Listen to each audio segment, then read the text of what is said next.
Hola muchachos, como siempre espero que estén muy bien. Con este video vamos a dar inicio a un ciclo de clases pregrabadas, es decir, clases asincrónicas, sobre la unidad de tecnología enzimática. En este video en particular voy a hacer la introducción de diferentes conceptos básicos de enzimología, incluyendo las propiedades de las enzimas y los diferentes tipos de especificidad que ellas exhiben. En realidad, este video corresponde a un repaso de la temática de enzimas que ustedes vieron en asignaturas anteriores.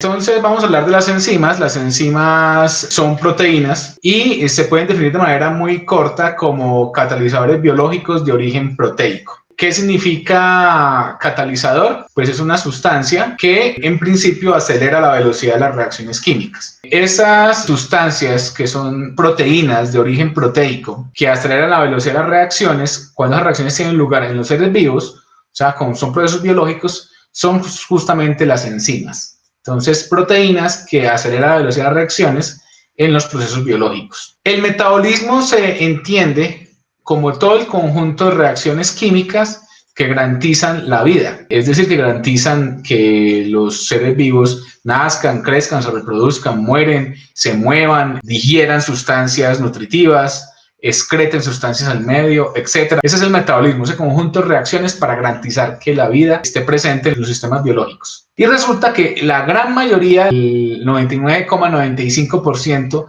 de las reacciones químicas que ocurren en los seres vivos, entre el citoplasma y las células, están catalizadas por enzimas. Es decir, requieren enzimas para acelerar la velocidad de la reacción. Sin esas enzimas, la reacción entonces ocurre de manera muy lenta, en términos de días, o prácticamente no se da, y por lo tanto no se pueden llevar a cabo esas reacciones y la vida sería muy complicada. En la actualidad se conocen más de 2000 enzimas que han sido aisladas en forma cristalina, se han purificado y se han cristalizado. Entonces son muchas las enzimas que están presentes en los seres vivos porque también son muchas las reacciones que hay que catalizar. Entonces, una de las definiciones clásicas de lo que son las enzimas es que las enzimas son sustancias que, como catalizadores, sin consumirse una reacción, aumentan notablemente su velocidad. Lo otro es que las enzimas no hacen posibles reacciones que son imposibles, sino que las reacciones que desde el punto de vista termodinámico se puedan llevar a cabo, esas reacciones son las que las enzimas aceleran, es decir, aceleran la velocidad, tienen que ver con la cinética. Cinética indica movimiento, en este caso, velocidad de reacción.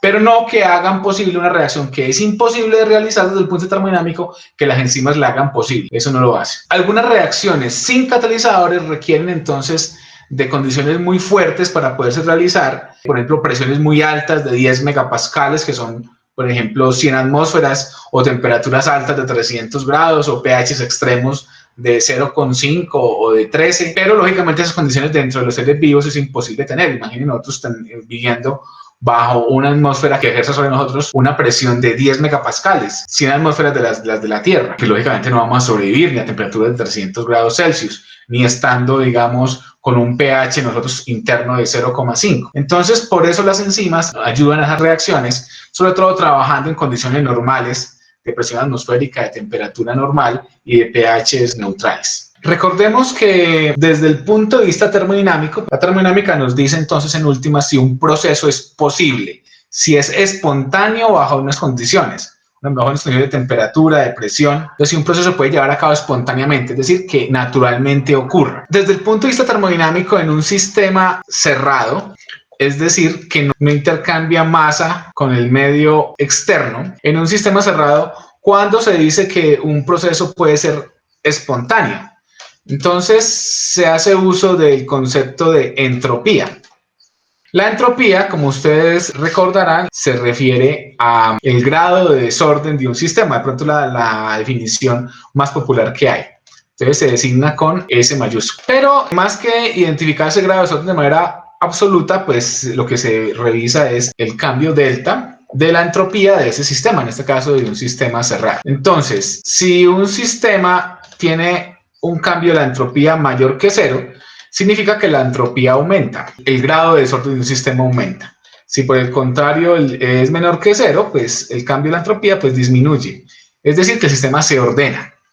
Entonces, para que un proceso sea espontáneo en un sistema cerrado, según nos dice la segunda ley de la termodinámica, el cambio de la entropía debe ser mayor que 0. Es decir, debe tender un proceso hacia el aumento del grado de desorden del sistema. ¿Qué analogía hago? Imaginémonos que tenemos una serie de pelotas. Entonces digamos que tenemos una pirámide de esas pelotas, las hemos organizado, inclusive de diferentes colores, y están sobre una mesa. Se logró organizarlas de manera ordenada, digamos inclusive hasta por colores, y se tienen sobre la mesa. Hay un equilibrio en el sistema, no hay ninguna fuerza que haga, ni ninguna vibración que haga que la pirámide de pelotas se desordene. Pero esa situación no es normal para las pelotas, no es lo más usual. Están organizadas, se tuvo que realizar un trabajo para organizarlas. Y digamos que pasa un camión cerca y entonces genera una vibración en la habitación y en la mesa, y de pronto una de estas pelotas, por la vibración, se suelta. ¿Qué va a pasar con las demás pelotas? Sobre todo si está en la base de la pirámide, pues todas las pelotas se nos van a desorganizar, van a salir disparadas. Entonces, ¿qué va a pasar con la entropía? Está subiendo la entropía, es decir, hay un aumento positivo de la entropía. Se desordenó el sistema. Y eso es lo que ocurre espontáneamente. Lo normal es que las pelotas se desordenen. Lo anormal es que desordenadas las pelotas vuelvan y se armen todas juntas en una pirámide, a menos que nosotros tengamos que gastar energía para volverla a ordenar. Entonces, esa, digamos, es la idea del segundo principio de la termodinámica, la segunda ley de la termodinámica, que refiere a ¿qué? A que un proceso, para que sea espontáneo, para que ocurra naturalmente, debe conducir al aumento de la entropía. Eso en un sistema cerrado. Ahora, en un sistema abierto, es decir, aquel que intercambia masa y también puede intercambiar calor con el medio, con los alrededores. Entonces ya no hablamos tanto del cambio de la entropía, sino que más bien se trabaja con el concepto de energía libre de Gibbs, G mayúscula. Palabras más, palabras menos, la energía libre se refiere a la energía interna de las moléculas que conforman el sistema. Y cuando hablamos de energía libre de Gibbs, se habla de esa energía interna de las moléculas del sistema, pero a presión constante. Digamos que es la que tienen los seres vivos en la superficie de la Tierra, una presión atmosférica en principio. Entonces, en este caso, de nuevo, no se revisa la energía libre de Gibbs absoluta de un sistema, sino el cambio de la energía libre de Gibbs como tal. Entonces, en ese caso se dice que un proceso es espontáneo para sistemas abiertos cuando el cambio de la energía libre de Gibbs es negativo. O sea, cuando la energía libre de Gibbs disminuye. Entonces podemos decir que el proceso es espontáneo. Si estamos hablando no de pelotas, sino que estamos hablando de una reacción química, entonces también es aplicable este concepto. Por ejemplo, tenemos la reacción A más B se convierte en C más D. En este caso, pues es un proceso como tal, es un proceso químico, una reacción. Entonces también, al ser un proceso, pues es muy importante saber si ese proceso se puede dar espontáneamente o no, o sea, si la reacción química se puede dar o no. ¿Cómo sabemos si esta reacción química es espontánea o no? Pues si el cambio de la energía libre de Gibbs es menor que cero. Si es menor que cero, esta reacción se puede dar de manera natural, espontánea, sin agregarle energía o sin agregar trabajo sobre la reacción. Si delta G es mayor que cero, o sea, el cambio de energía libre de Gibbs es positivo, o sea, aumenta la energía de la reacción, ya el proceso como tal no es espontáneo, la reacción no se lleva a cabo a menos que invirtamos trabajo o invirtamos energía. Entonces, ¿cómo se mide esto?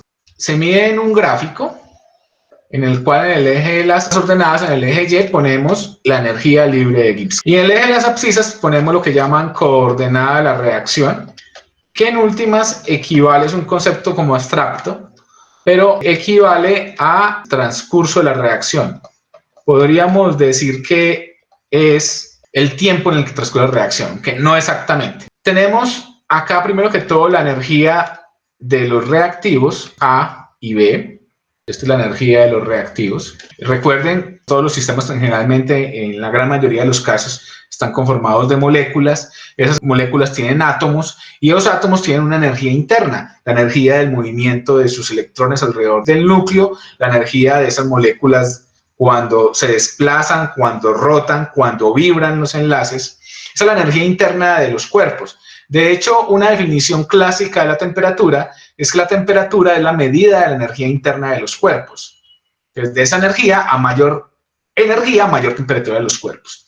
Y esa es la energía libre. Pero cuando estamos hablando de energía libre en condiciones de presión constante, estamos hablando de energía libre de Gibbs. Entonces, si tenemos los dos reactivos A y B, son dos moléculas que tienen una energía como tal, que digamos que tiene este valor de acá, este valor que tenemos acá, A y B. Y la energía de los productos es más baja. Estos son los productos y la energía está aquí. Como podemos ver, pues la energía de los productos es menor que la energía de los reactivos. Entonces, eso implica que esta diferencia de energía que vemos acá es delta G. Y vemos que esa diferencia de energía entre reactivos y productos es negativa, bajo un decremento, una reducción de energía. Entonces, en este caso, delta G es menor que 0 y la reacción es posible. A más B se puede convertir de manera espontánea natural en C más D. Pero la cosa no es tan sencilla. De todas maneras, por mucho que A y B tengan mayor energía que C y D, no es que inmediatamente por el hecho de existir A y B con mayor energía se van a convertir en C más D. Se requiere un empujón energético, un pequeño gasto de energía o un pequeño gasto de trabajo. Recuerden que el trabajo es una forma de energía. Un pequeño gasto para hacer que A y B se conviertan en C más D. Volviendo al símil de la pirámide de pelotas, en la mesa esa pequeña vibración que hizo desordenar el sistema sería ese pequeño gasto de energía que le estoy diciendo. Entonces, ¿qué es lo que tenemos acá? Por ejemplo, que A más B se encuentra en un cilindro, en un pistón, se aumente un poquitico la presión entre A y B. Entonces, va a hacer que A y B reaccionen y se conviertan en C más D. O, por ejemplo, que tengamos dos gases, oxígeno O2 e hidrógeno H2. Están en una campana de vidrio. Y tenemos los dos gases, pero los dos gases solitos como tal no se van a convertir en agua. Se necesita, por ejemplo, una pequeña chispa que haga que A y B empiecen a reaccionar entre sí. Y ya se genera una reacción que se desencadena y el oxígeno reacciona con el hidrógeno y forma agua. Ese gasto de energía pequeño es lo que llamamos E sub A, energía de activación. Sin este gasto pequeño de energía o de trabajo, A y B no se va a convertir en C más D. Y es lógico. Si las reacciones transcurrieran de tal manera que A y B se conviertan en C más D, sin este gasto energético, o sea que de una vez va a caer la energía, se va a convertir los reactivos en productos, pues ya el universo todo sería de productos, no habría reactivos. Ya nos hubiéramos convertido todos en, no sé, en positrones y en electrones, ya que sería como, parece que ese es el último fin de la materia. Los positrones son los electrones, pero de la antimateria. Y parece que al final el universo va a convertirse en grandes agujeros negros y después esos agujeros negros se van a evaporar, aunque puede parecer un poquitico contradictorio, esos agujeros negros masivos que van a engullir las estrellas y las galaxias, esto parece un cuento de ciencia ficción, se van a evaporar en forma de electrones de materia y electrones de antimateria, positrones. Y así va a terminar el universo, una de las tantas teorías. Entonces, eso implica que la reacción va a ocurrir hasta el final y ya nos vamos a evaporar todos, pero no es así. De hecho, hay oxígeno en el aire, hay hidrógeno en el aire, pues muy pequeña cantidad, hay nitrógeno, están los reactivos. Por eso es que se requiere una energía de activación, un gasto energético para empujarlos a que haya una reacción química que los lleve hasta la formación de productos. En alimentos, la energía de activación se utiliza mucho este concepto, sobre todo en estudios de vida útil, de vida de anaquel. Entonces se mide la energía de activación para el caso de una temperatura y también para el caso de otra temperatura. Y miramos el deterioro de una variable, por ejemplo, la velocidad de una reacción de oxidación o de enranciamiento, y bajo diferentes condiciones, y de esa manera se puede estimar cuánto es el tiempo de duración del producto alimenticio. Entonces tenemos acá esta reacción. Energía de activación, la reacción ocurre, transcurre sin ningún problema con ese empujón energético. Ahora, ¿qué pasa cuando a la reacción se le agrega un catalizador? Entonces, cuando se agrega el catalizador, ¿qué es lo que hace el catalizador como tal? Lo que hace es que la energía de activación es más pequeña. La energía de activación, pero con catalizador, es más pequeña que la energía de activación sin catalizador. Y al bajar la energía de activación, la reacción transcurre más fácil, es decir, más rápido. Entonces, las enzimas, eso es lo que hacen. Al ser catalizadores biológicos, lo que hacen es reducir la energía de activación de las reacciones biológicas para que transcurran a mayor velocidad. Justamente este esquema que tenemos acá. Ya en este caso, los reactivos no los llamamos A y B, sino que los llamamos sustratos en reacciones biológicas. El sustrato puede ser uno o pueden ser varios, S1, S2, S3 o un sustrato. Y los productos puede ser uno o pueden ser varios, P1, P2, P3. Y encima, entre corchetes, se pone el catalizador, en este caso, la enzima. De forma genérica, la enzima E. Sentido de la reacción quiere decir también transcurso de la reacción. Aquí vemos ya unos datos más concretos de valores de energía de activación en kilocalorías por mol del sustrato. Aquí vemos la reacción de descomposición del peróxido de hidrógeno, que es el principio activo del agua oxigenada, ¿no? Un desinfectante. Cuando se descompone sin ningún catalizador, se convierte después en agua y en oxígeno. Sí, aquí no está balanceada la ecuación, pero pues se muestra la reacción básicamente como ocurre. Para poder llevar a cabo esta reacción se requieren, por cada mol de peróxido de hidrógeno que se quiera descomponer, se requieren 18 kilocalorías, que es una energía considerable. Ahora, si se utiliza hierro catalítico, es sobre la superficie del hierro, se puede llevar a cabo esta misma reacción, pero miramos que la energía de activación se reduce a 13 kilocalorías por mol. Si la reacción se lleva a cabo no con hierro, sino sobre superficie de un catalizador de platino, esta misma reacción de descomposición del peróxido de hidrógeno se necesita invertir entonces 12 kilocalorías, es el empujón energético para que la reacción se lleve a cabo. Igual se está facilitando la reacción, pasando de 18 kilocalorías por mol de peróxido de hidrógeno a 12. Pero si la reacción se lleva a cabo con una enzima del hígado llamada catalasa, ya se reduce la energía de activación de 18 a 5, que es una reducción bastante notable. Y esta reducción de la energía de activación hace que la reacción se acelere mucho más. Aquí vemos una relación entre catalizadores inorgánicos como el hierro y el platino frente a un catalizador orgánico, un catalizador biológico, que es una proteína como la catalasa. Lo bajamos a 5. Entonces, volviendo al tema de por qué las enzimas son catalizadores, vemos que como tales, ellas se requieren muy pequeña cantidad. Para esta reacción se requiere una muy pequeña cantidad, por ejemplo, para que la reacción transcurra. Por eso se dice que las enzimas son eficaces en pequeñas cantidades. Y además, al final de la reacción, la enzima se regenera y puede seguir actuando sobre otros reactivos. Por eso es que en forma general se puede decir que no se alteran en las reacciones en las que participan. Eso no es del todo cierto. Durante el acto de reacción, que puede durar unos milisegundos, pues las enzimas puede que se alteren, cambien su estructura, se unan con una sustancia, formen otra, pero al final de la reacción, después de los milisegundos, pues vuelven y se regeneran y quedan como al principio. Por eso es que se dice que en forma general los catalizadores no se alteran, pero aceleran la velocidad de las reacciones. Estas reacciones que estamos viendo acá, por ejemplo esta de acá, vemos acá que la flecha es en un solo sentido. Es una reacción irreversible. Es decir, que una vez que A y B se convierten en C más D no vuelven a formar los reactivos. Una reacción irreversible. Pero hay casos en que tenemos reacciones reversibles. Pues tenemos A y B que se convierten en C más D, pero después C más D empiezan a reaccionar y empiezan de nuevo a formar A más B. Y se establece un equilibrio químico. O sea, reacciones reversibles. Entonces, lo que quiere decir acá esta diapositiva es que también las enzimas lo que hacen es que en el caso de reacciones reversibles aceleran la velocidad de la reacción, es decir, alcanzan el equilibrio más rápido. ¿Y cuál es el equilibrio? Pues bueno, depende de la termodinámica otra vez. La termodinámica a través de la constante de equilibrio nos dice cuál es el equilibrio de una reacción, es decir, cuando las concentraciones de los reactivos, por ejemplo en este caso glucosa, y de los productos fructosa llegan a no cambiar con el tiempo. Cuando estas concentraciones no cambian por el tiempo. Entonces, si una reacción está en equilibrio, o sea, tiene flecha hacia adelante y hacia atrás, pues inevitablemente siempre va a haber reactivos, siempre va a haber glucosa, porque la fructosa, una vez que se forma, de nuevo se convierte una parte en glucosa. ¿Y cuándo alcanzamos el equilibrio? Por ejemplo, en este caso, cuando se obtiene una concentración de glucosa del 50% y de fructosa como del 41%. Se reparte. Cuando se llega allá, se dice que tenemos el equilibrio químico de la reacción. Entonces, ¿qué es lo que hacen las enzimas? No afectan el equilibrio, o sea, que se produzca más fructosa, por ejemplo, que sea 80% de fructosa y 20% de glucosa.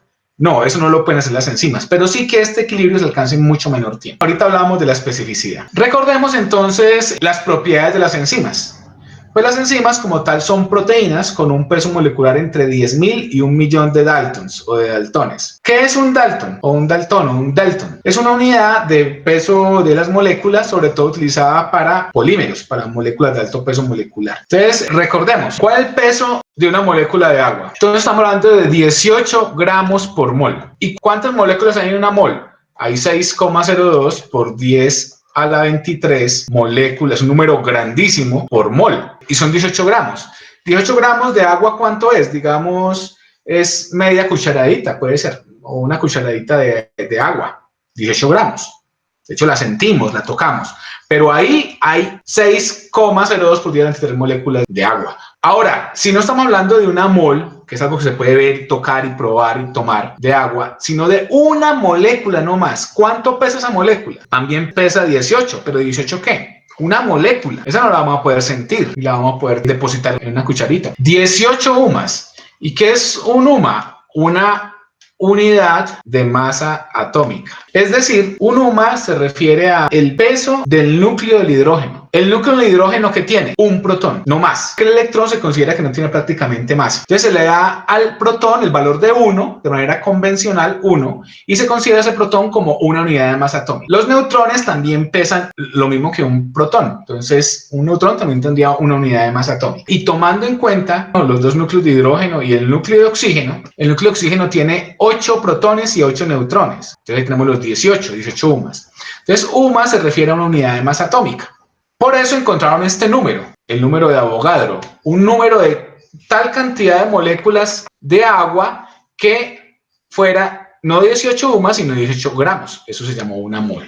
Pero cuando ya no estamos hablando de una molécula de agua, sino de un polímero que tiene miles de moléculas, por ejemplo el almidón, que puede tener millones de moléculas de azúcar, o de una proteína que tiene una cadena de aminoácidos, pues ya no hablamos de UMA, sino que hablamos de daltons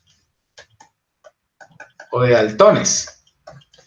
Daltons. Pero en realidad un dalton equivale a una unidad de masa atómica. Entonces simplemente es una forma de medirlos cuando estamos hablando de moléculas de alto peso molecular. Y las proteínas son moléculas de alto peso molecular. Recordemos que las proteínas son cadenas de aminoácidos que tienen una estructura tridimensional. En ese sentido, se dice que las enzimas tienen un peso molecular entre 10.000 y 1.000.000 de daltons. ¿Por qué? Porque las proteínas tienen entre 10.000 y 1.000.000 de daltons. Realmente una proteína promedio tiene alrededor de 300 aminoácidos pegados. Y digamos que cada aminoácido pues tiene un peso promedio de 120 UMAs. Entonces eso me da 120 por 300 y me da un peso molecular de 36.000 daltones. O sea, 36.000 unidades de masa atómica, 36.000 daltones. O 36 kilodalton, como lo reportan los artículos. Entonces, primero que todo, la propiedad de las enzimas tiene que ver con el peso molecular de las proteínas, que son las proteínas que son enzimas. Otra propiedad de las enzimas, su acción catalítica es muy alta. ¿Qué significa la acción catalítica? Pues esa función. ¿Qué es la catálisis? Acelerar la velocidad de las reacciones, porque las enzimas son catalizadores. Las enzimas, ¿qué función biológica tienen? Acelerar la velocidad de las reacciones. Esa es la función biológica y la función de las enzimas. Entonces, la acción de las enzimas, el hecho de aumentar la velocidad de las reacciones químicas, la acción catalítica de las enzimas es tan alta, puede acelerar la velocidad de las reacciones entre 10 a la 6 y 10 a la 9 veces. ¿Y qué es 10 a la 6? 1.000.000 de veces. ¿Y qué es 10 a la 9? 1.000.000.000 de veces. ¿Y qué? ¿Eso cuánto es? ¿Les parece mucho? Pues fijémonos. Digamos que una reacción, un sustrato se convierte en un producto sin enzimas. El tiempo de la reacción es de 10 a la 9 segundos. Y con catalizador, digamos con la enzima, el tiempo de reacción es de 1 segundo. Hasta el momento no se ve espectacular. Hagamos la siguiente cuenta. ¿Cuánto tiempo son 10 a la 9 segundos? 31,7 años. ¿Por qué hacemos esta cuentica? Es simplemente para decir, wow, es bastante tiempo que se demora una reacción sin enzima. Imagínense, sin enzimas, si se demora 31,7 años, entonces es toda una vida. Cuando una reacción se demora tanto, prácticamente para efectos de una reacción en una célula, que se mide en minutos, pues lógicamente es como si no transcurriera. En cambio, si se agrega la enzima, de 31,7 años va a demorarse 1 segundo. Ahora sí, Ya entienden por qué puso este signo de admiración acá. Las enzimas son tan efectivas que pueden hacer que una reacción se pueda acelerar hasta 1000 millones de veces, 10 a la 9 veces. Eso significa que si se demora 31,7 años, ya con la enzima se demora 1 segundo. Ahí sí, wow, ahí sí miramos cómo se acelera la velocidad de las reacciones. Las enzimas trabajan en condiciones suaves de reacción. ¿Qué significa condiciones suaves? Entonces imagínense ustedes la producción de gasolina. Se toma el petróleo, se lleva a una torre de destilación donde se salen las diferentes fracciones de petróleo y después salen unas fracciones de petróleo con alto peso, digamos son mezclas de hidrocarburos, por ejemplo con cadenas de 18 o 20 átomos de carbono, pero la gasolina es una mezcla de hidrocarburos con cadenas entre 7, 8, 10 átomos de carbono. Entonces hay que romper esas cadenas largas de 20 y convertirlas en de 10, digámoslo así. Y eso se hace de varias formas en otros reactores en una refinería de petróleo. Una forma que se hacía antes era por proceso que era un infierno, a altísimas presiones y temperaturas, temperaturas de 800 grados. Pero ya después se hizo con unos catalizadores llamados zeolitas que a 300 grados y a una presión de alrededor de justamente 10 megapascales, 100 atmósferas, logra romper las moléculas y convertirlas de 20 átomos de carbono en cadenas de 10 átomos de carbono. Y esa es la gasolina, la mezcla de esos hidrocarburos. Ese proceso se llama craqueo catalítico o cracking catalítico, pero ocurre a presiones muy altas, 10 atmósferas, temperaturas de 300 grados Celsius, un infierno. Y pues como son procesos en fase gaseosa, pues el concepto de pH no se aplica, no existe porque el pH es para soluciones acuosas diluidas. Esas son condiciones bastante rígidas, bastante fuertes. Esas condiciones, lógicamente, un ser humano o una célula o un virus o una bacteria no somos capaces de resistirlas. Por eso las enzimas que aumentan la velocidad de reacciones en los seres vivos, pues tienen que tener condiciones suaves, es decir, trabajar bajo condiciones normales, por ejemplo, una presión atmosférica. Y la gran mayoría de los seres vivos viven sobre la superficie de la Tierra y sobre la superficie de la Tierra, digamos, la gran mayoría de la presión es atmosférica. Es decir, una presión de 101.325 pascales.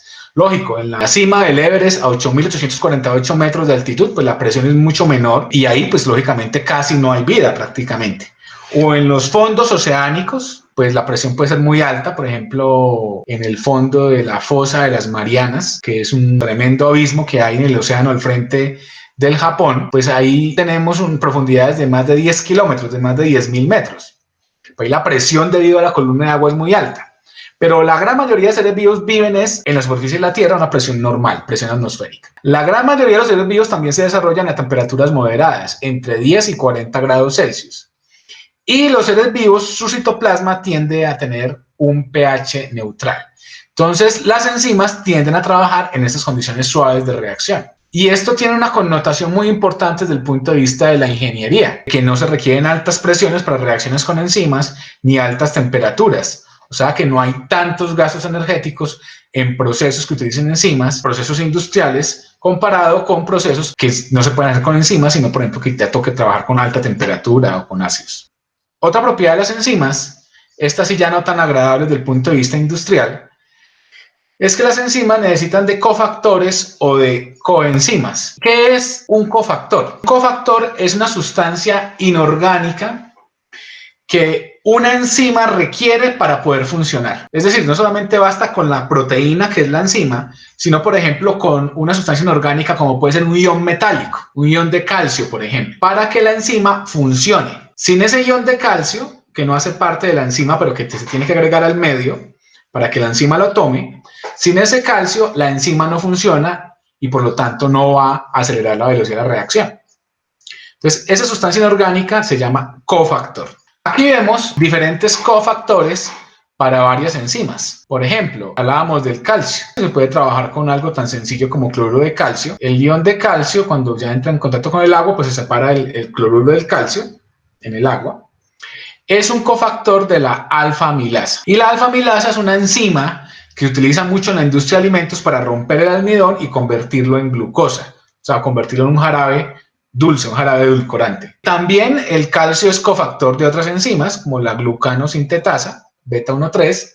Y aquí tenemos otra serie de sustancias inorgánicas, sobre todo iones metálicos, que son cofactores de determinadas enzimas. Por ejemplo, el molibdeno, que es un metal bastante raro, se requiere en muy pequeñas cantidades para la nitrogenasa. ¿Y qué es lo que hace la nitrogenasa? En algunas bacterias, la nitrogenasa toma el nitrógeno del aire y lo convierte en amoníaco.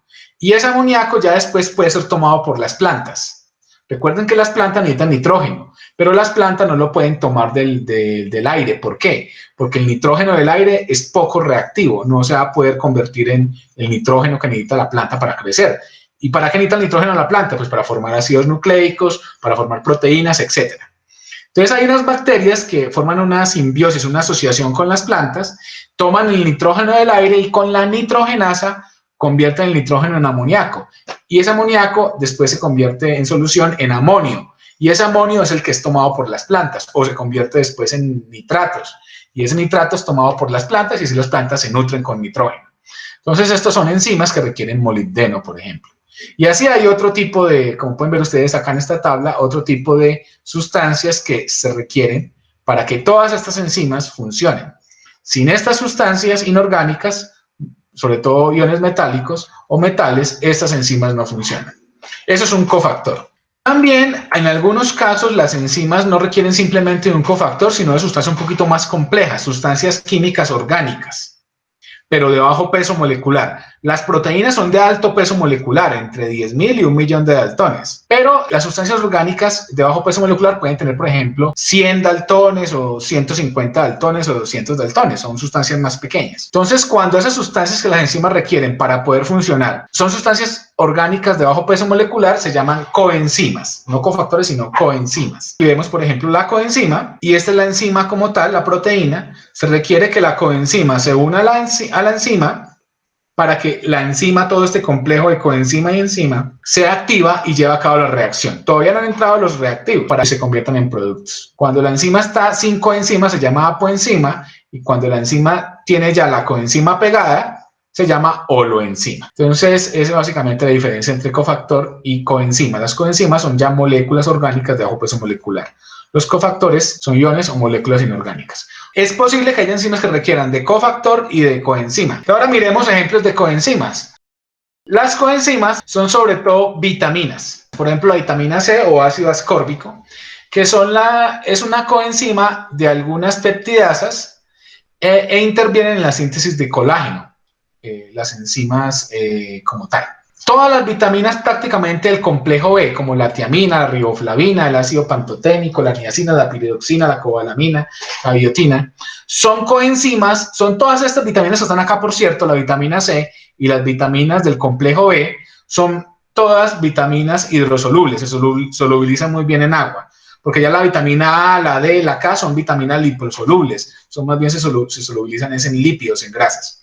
Entonces, por ejemplo, la riboflavina es coenzima, es constituyente de varias coenzimas. También la vitamina B5, la piridoxina es, por ejemplo, coenzima de las enzimas que transfieren grupos aminos llamadas transferasas, etcétera, etcétera. En el colegio y en la escuela veíamos esta tabla también que decía que si no tomamos vitamina C, se nos iban a caer los dientes, que nos puede dar escorbuto. O beriberi, si no hay tiamina, que es una especie de enfermedad mental nerviosa, o dermatitis, si no tenemos riboflavina, o nos puede dar anemia si no tenemos piridoxina, etcétera, etcétera. Pero esto, digamos, son efectos que vemos macroscópicamente, pero microscópicamente las coenzimas son entonces sustancias de bajo peso molecular para que las enzimas funcionen. Y esto decía que no es necesariamente muy agradable desde el punto de vista industrial. ¿Por qué? Porque las vitaminas, por ejemplo, son caras. Producir vitaminas, hay que comprarlas, producir vitaminas es costoso, relativamente costoso, y por lo tanto imagínense un gran proceso industrial que maneja millones de toneladas de un producto y que se requiera agregar varios kilos de una vitamina, sobre todo vitaminas caras como la vitamina B12, la cianocobalamina. Entonces el proceso se va a volver desde el punto de vista económico poco factible. De hecho, es complicado, por ejemplo, tener varios kilogramos de vitamina B12. Eso se vende por dosis mínimas. Por eso, desde el punto de vista industrial, una enzima que requiera de coenzimas caros o de coenzimas complejos, entonces es un proceso que es muy poco probable que se pueda implementar a nivel industrial. Con los cofactores no hay tanto problema, porque los cofactores, como son iones metálicos, la mayoría, o son metales propiamente dichos, pues los metales son baratos. Un kilogramo o un bulto, un saco de cloruro de calcio vale más de 150.000 pesos, más contados, 50 a 40 dólares. Entonces, lógicamente, para un proceso industrial es un gasto asumible. Por eso, enzimas que requieran solamente de cofactores o que ojalá no requieran ni de cofactores ni de coenzimas son preferibles desde el punto de vista industrial. Y otra característica de las enzimas es que son altamente específicas. ¿A qué se refiere la especificidad? Es una característica propia de las enzimas que implica que las enzimas se especializan en un tipo de reacción en particular o en un tipo de sustrato en particular.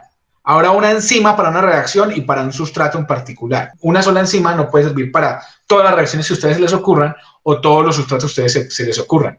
Hay varios tipos de especificidad. El primer tipo de especificidad es la especificidad por tipo de reacción catalizada.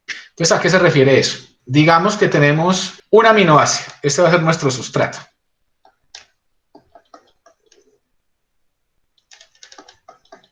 Recuerden que R es la cadena lateral del aminoácido. Los aminoácidos conforman las proteínas de los seres vivos. Son 20 en los cuales cambian la cadena lateral. Entonces digamos que tenemos un tubo de ensayo y ahí tenemos un aminoácido. En ese tubo de ensayo le agregamos una enzima que se llame desaminasa. ¿Qué hace la desaminasa? Desaminará. ¿Qué significa que desamine? Que remueve el grupo amino. Si remueva el grupo amino, pues se obtiene amoníaco. Esto, lógicamente estamos en fase acuosa, entonces hay muchos H+ en el medio, en el agua. Entonces por ahí salió el hidrógeno adicional. ¿Y con qué quedamos? Quedamos con esta parte de la molécula. ¿Y qué se obtiene entonces? Un ácido carboxílico. Al quitarle el amino al aminoácido, con la enzima desaminasa.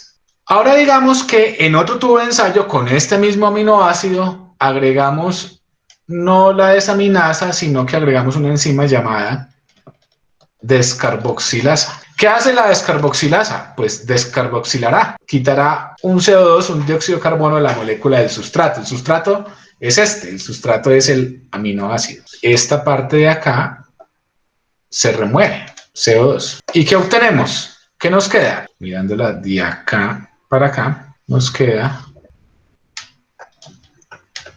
una amina orgánica. Entonces, fíjense, el mismo sustrato, dos enzimas diferentes. Una se especializa solamente en la reacción de desaminación, o sea, de remover el grupo amino para formar ácido carboxílico, y otra enzima se especializa solamente, trabaja de manera específica para descarboxilar, remover el grupo CO2 y obtener aminas. A eso lo llamamos especificidad por tipo de reacción catalizada. Hay otro tipo de especificidad, que es la especificidad por sustrato. ¿A qué se refiere la especificidad por sustrato? Entonces volvamos acá. Tenemos como sustrato proteínas. Recordemos que las proteínas son cadenas de aminoácidos. Y sobre esas proteínas se agregan una enzima o enzimas, en realidad pueden ser varias, proteasas. ¿Qué hacen las proteasas? Hidrolizan los enlaces entre aminoácido y aminoácido. Los enlaces entre aminoácido y aminoácido para formar una proteína llaman enlaces peptídicos. ¿Y qué hacen las proteasas? Hidrolizan ese enlace, es decir, lo rompen ese enlace en presencia de agua, con agua, lo van rompiendo. Y forman entonces aminoácidos. Digamos que tenemos un triglicérido. Y agregamos enzimas llamadas lipasas.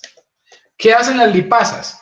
Hidrolizan los enlaces entre los ácidos grasos y el glicerol en el triglicérido y forman entonces esos dos constituyentes, forman ácidos grasos y glicerol o glicerina.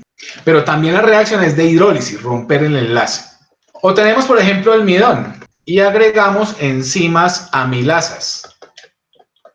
¿Qué hacen las amilasas? Hidrolizan también los enlaces, rompen los enlaces entre glucosa y glucosa, porque el almidón es una cadena de glucosas unidas por enlaces, específicamente enlaces alfa 1,4, que eso después hablaremos. Los enlaces entre glucosa y glucosa o entre monosacárido y monosacárido para formar un polisacárido se llaman enlaces glucosídicos. Entonces las amilasas lo que hacen es romper los enlaces glucosídicos y pueden llegar a formar glucosa. Entonces, ¿qué vemos acá? 3 sustratos diferentes. La reacción es la misma, una reacción de hidrólisis, pero los productos son diferentes. Aminoácidos en el caso de la hidrólisis de las proteínas, ácidos grasos glicerol en el caso de la hidrólisis de triglicéridos y glucosa en el caso de la hidrólisis del almidón. Entonces tenemos una misma reacción, pero esa reacción no se hace con las mismas enzimas. Es decir, con proteasas yo nunca voy a poder hidrolizar el almidón. Se requiere de manera específica amilasas. Las amilasas se especializan, son específicas para actuar sobre el almidón y producir glucosa. Las lipasas son específicas para actuar sobre este sustrato, los triglicéridos, y producir ácido graso glicerol. Las proteasas específicas para trabajar sobre las proteínas y hidrolizar en aminoácidos.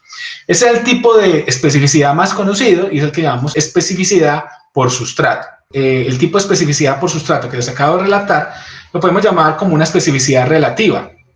¿Por qué? Porque pues una misma proteasa puede hidrolizar diferentes proteínas. Por ejemplo, la proteasa quimotripsina es una proteasa fuerte, rompe los enlaces peptídicos que unen los aminoácidos en las proteínas, rompe algunos de los enlaces, pero puede trabajar sobre diferentes proteínas, sobre hemoglobina de la sangre, sobre ceroalbúmina de la sangre, sobre ovoalbúmina de la clara de huevo. Las lipasas pueden trabajar sobre diferentes mezclas de, por ejemplo, de aceites, de aceite de girasol, de aceite de oliva, aceite de palma, etc. Es una especificidad relativa. Pero también puede haber especificidad absoluta, es decir, enzimas que solo única y exclusivamente actúan sobre un sustrato.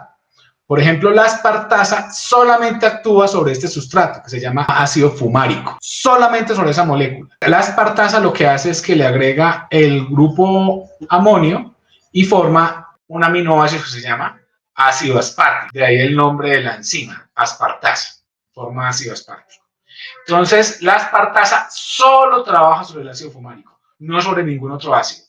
Por eso es una especificidad por sustrato absoluta. Y finalmente tenemos la heteroespecificidad, que se refiere a que las enzimas son capaces inclusive de reconocer el tipo de isómero óptico sobre el cual van a actuar. Es decir, recuerden que en química orgánica existen isómeros ópticos. Esto se debía a la existencia de un carbono asimétrico. Por ejemplo, un carbono que tuviera 4 enlaces sencillos y que cada uno de estos sustituyentes, es decir, el grupo de átomos con lo que se une el carbono, es diferente. Por ejemplo, que tengan, en el caso, por ejemplo, de los aminoácidos, que tenga un grupo carboxílico o una cadena lateral, un grupo amino y un hidrógeno. Y tenemos lo que es un aminoácido. Este carbono de acá se llama carbono quiral o carbono asimétrico. Entonces, si las sustancias tienen un carbono asimétrico, o sea, que tienen un carbono con 4 enlaces simples y que además sus 4 sustituyentes son diferentes cada uno, el grupo amino es diferente, el grupo carboxílico, que es diferente en grupo, una cadena lateral, que puede ser, por ejemplo, un CH3, y el hidrógeno, si son diferentes todos, entonces tenemos un carbono asimétrico. ¿Y eso qué significa? Que esta sustancia tiene propiedades ópticas. ¿Y qué significa propiedades ópticas? Solamente por tener este carbono asimétrico. Que, por ejemplo, una solución de sustancia gira el plano de la luz polarizada. ¿Y qué es la luz polarizada? Entonces, digamos que tenemos una fuente de luz y que los rayos de luz están emitiéndose directamente hacia ustedes, de frente, perpendicular a sus ojos. Entonces, sabemos que los rayos de luz pueden comportarse como una onda y como una partícula. En realidad, cuando hablamos de una onda es que vibra la intensidad del campo eléctrico y magnético de la luz. Pero digamos para efectos prácticos que se comporta pues como una onda. Y repito, la intensidad que va aumentando y disminuyendo del campo eléctrico y también de un campo magnético que hay perpendicular al campo eléctrico. O se puede comportar como una partícula. Entonces, imagínense que la luz está haciendo entonces esto, vibrando. Entonces la luz está haciendo esto. Ahora imagínense que no está haciendo esto hacia el lado de allá, sino que está haciendo esto hacia ustedes, de frente. Entonces una onda de luz iría de esta manera. Iría subiendo y bajando, subiendo y bajando. Hacia ustedes, subiendo y bajando, subiendo y bajando. Resulta que una onda de luz va de esta manera, en vertical. Va vibrando su campo eléctrico, va vibrando directamente hacia ustedes de manera vertical. Eso se observa de esta manera. Digamos que lo representamos de esta manera. Es decir, está vibrando así.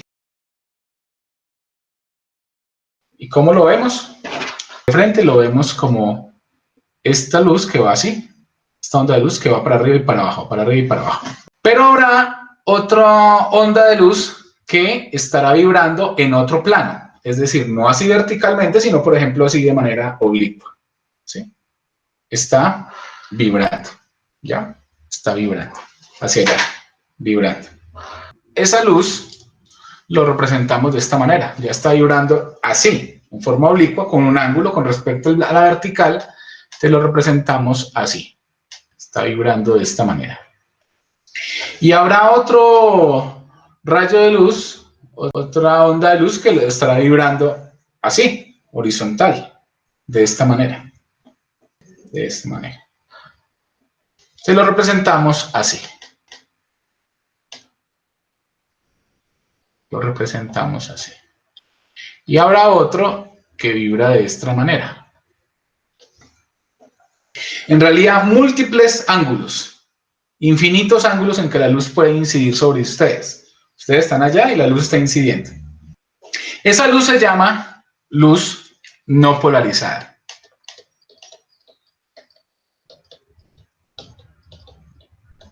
Estamos aquí repasando.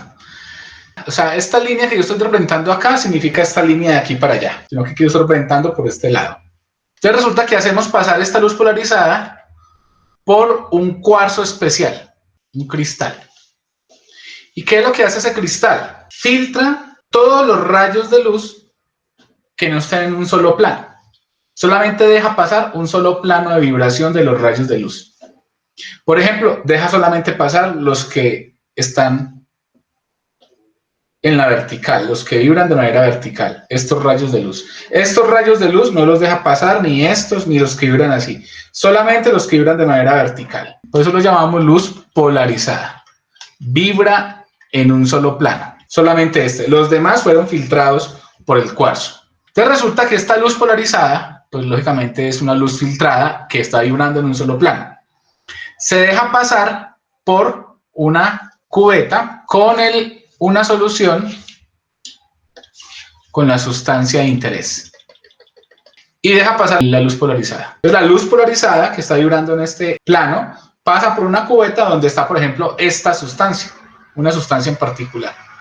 Digamos que pongámosle nombre a esta sustancia, que no quede como una R sola, sino que sea la alanina, CH3. Entonces, ¿qué pasa cuando la luz polarizada pasa por esta cubeta donde está una sustancia orgánica que tiene un carbono asimétrico? Por esa estructura tridimensional de este carbono de 4 enlaces sencillos con 4 sustituyentes diferentes, hace que la luz de alguna manera, la polarizada solamente, se desvíe. Venía así, el ángulo que tenía, y resulta que se desvía, por ejemplo, unos grados a la derecha, más alfa. Que el pocillo sea la cubeta. Viene la luz, llega, incide sobre la cubeta con la sustancia, con un carbono asimétrico, y esa sustancia hace que ya no vibre de esta manera la luz, sino que vibre de esta manera. Lo gira, un plano de inclinación. Gira el plano de vibración. Lo gira, por ejemplo, a la derecha. ¿Sí? Eso es lo que significa propiedades ópticas. Por la existencia de esta sustancia, la luz polarizada se desvía unos grados a la derecha.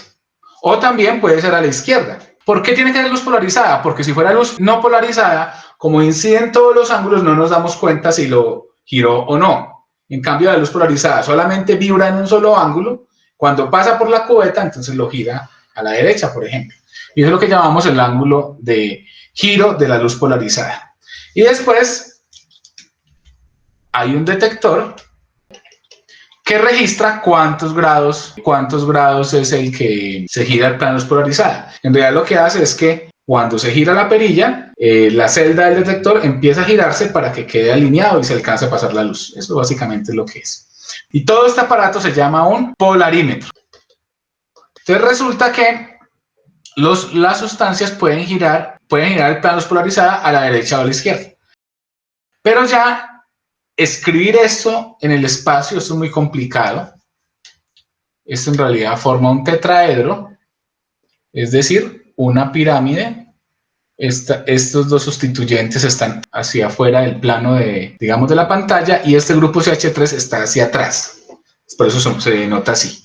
Y el carbono y el COH están en el plano de la pantalla. Esta sustancia lo que hace es, por su disposición, girar el plano de luz polarizada. Ahora, escribir esto de manera tetraedro es muy complicado. ¿Qué es un tetraedro? Es una pirámide de 4 caras, y esas caras son triángulos. Entonces Fischer dijo, no, simplemente representémoslo así. Se sabe que es un tetraedro, pero lo podemos representar en un plano de esta manera. Entonces, representado en un plano, si este grupo más pesado, acá en la horizontal, está hacia la izquierda, se dice que esta sustancia pertenece a la serie L. Si está hacia la derecha, esta sustancia pertenece a la serie D. Lógicamente hay una regla para decir cuál es la cadena. Acá en la vertical se pone la cadena, en la vertical la cadena de carbono, COH, el carbono asimétrico, y el grupo CH3, la cadena de carbono. Y hacia los lados, pues los otros sustitutos. Este sería, está a la derecha, se llama D. L y D se refieren a la estructura como tal cuando se idealiza la estructura de esta manera, en esta proyección. Esta proyección, esta forma de escribir las estructuras se llama proyección de Fischer. Y volviendo otra vez al polarímetro, cuando las sustancias giran el plano de luz polarizada a la derecha, se dicen que son sustancias más o dextrógiras. Es decir, giran el plano de luz polarizada a la derecha. Pero eso no coincide necesariamente con el D mayúscula. Ojo, más o D minúscula o dextrógiro. No coincide con la D mayúscula. La D mayúscula se refiere a la estructura, pero no necesariamente puede ser que esta sustancia de acá, que es de estructura D, del isómero óptico tipo D, gire el plano de luz polarizada a la derecha. También puede ser que otra sustancia, el isómero óptico, lo gire a la izquierda.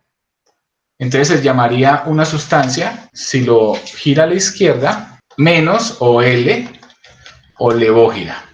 Y no necesariamente la L mayúscula, que se refiere a esta estructura, que corresponde a esta estructura tridimensional, no necesariamente es que lo gire a la izquierda, que sea levógiro. Entonces, lo que hacen las enzimas es que una enzima lo que hace es que reconoce con su estereoespecificidad. Esta es una enzima, una proteína. Empieza acá con el grupo NH3+. Menos. Esta es una enzima, digamos, la cadena de aminoácidos. Y digamos acá tiene un sitio donde entra el sustrato, lo que se va a convertir, la reacción. Y que esa sustancia que entra acá tiene una forma, tiene un carbono asimétrico y es capaz de identificar si este sustrato en rojo es de la serie L o si es de la serie D. Entonces la enzima se especializa solamente en reaccionar, por ejemplo, con un sustrato de la serie L. Tiene propiedades ópticas, no sabemos si a la izquierda o a la derecha, gira el plano de luz polarizada, pero solamente entra aquí al centro activo un sustrato de la serie L. De la serie D, a pesar de que es muy parecido, la diferencia es mínima solamente en el espacio, como dónde va el sustituyente más pesado, si a la derecha o a la izquierda. Si es D, por ejemplo, ya acá no entra o no reacciona la enzima con él. Eso se llama estereoespecificidad.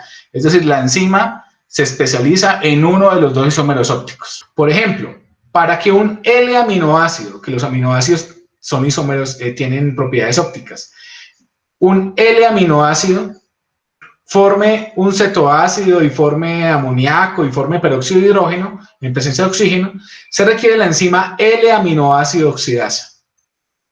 Pero si el aminoácido es de la serie D, o sea, tiene una disposición espacial diferente, hasta ese grado de sofisticación, esta enzima no es capaz de convertir un D-aminoácido en cetoácido, amoníaco y peróxido de hidrógeno.